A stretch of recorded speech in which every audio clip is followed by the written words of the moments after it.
How will Donald Trump do managing your stock portfolio? We'll take a look.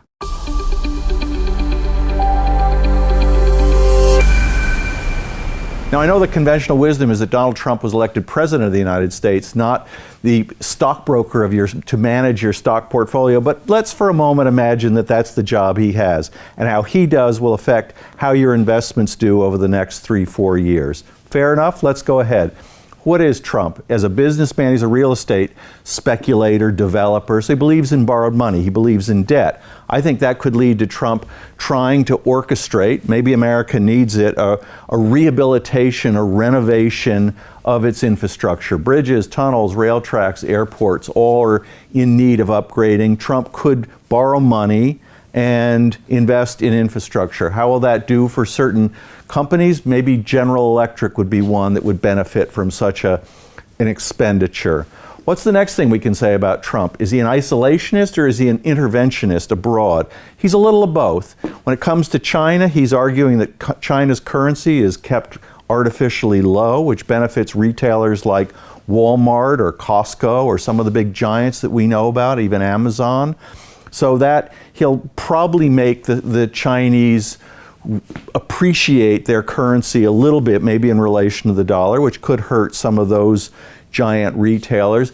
Then the other side of Trump, while he's an isolationist, says he doesn't believe in certain treaties. TPP is one in Asia, NAFTA is another in the domestic part of North America. On the other hand, Trump believes that the United States business ought to grow. There is a contradiction there. So I would say that could lead to a retraction in the U.S. economy. It will isolate the United States. Yes, it'll bring more jobs back to the U.S. That's the hope anyway. It may lead to certain slowdowns in the market and in the general economy. So you've got that side of Trump's business. What does Trump think of the stock market in general? Is he pro-business? Is he anti-business? He sounds a little of both. His cabinet's made up a lot of billionaires, but only one or two are corporate executives. Most of them are billionaires through technology, through investments, through inheritance, whatever it is they got their $1 billion. I wouldn't say that I associate them, as I might say Warren Buffett, the billionaire, with investments. He may not be somebody who's comfortable investing in the stock market. We know Donald Trump likes putting his name on buildings. We don't know what he thinks about the return on investments as a measurement of success in his stock portfolio. So I would be a little cautious that Trump is going to help your stock portfolio in that there's an anger about Trump, a populist anger, some might say nativist anger, towards certain corporate executives. Take a look at Boeing is making the new presidential jet, $4 billion, which seems excessive for 2 jets, I would admit. You could buy a whole airline for $4 billion not so long ago. So Trump is a cost cutter, and that may cut into some of the profits of these known corporations that have done well under presidencies of Clinton, of Bush, and Barack Obama.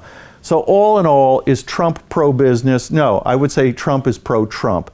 Be very careful when you evaluate your stock portfolio with him in charge. He likes to borrow money, he likes to spend other people's money, so he might like spending your money as a taxpayer or as a global citizen, and that may weaken the performance of the U.S. economy. Generally, Republicans tend to be more pro-business than, say, Democrats, who tend to be more pro-entitlement, but there's no way to judge at this point around the new year of 2016-17, and as we look ahead to his inauguration, what it means. With anything, I think the key is be dispassionate. Don't tweet at 3 in the morning what stocks you're going to buy. Study, reflect, ask your friends, look online, subscribe to various newsletters, talk to your broker, and make decisions in the cold, harsh sunlight of the day, not in the emotions of the night.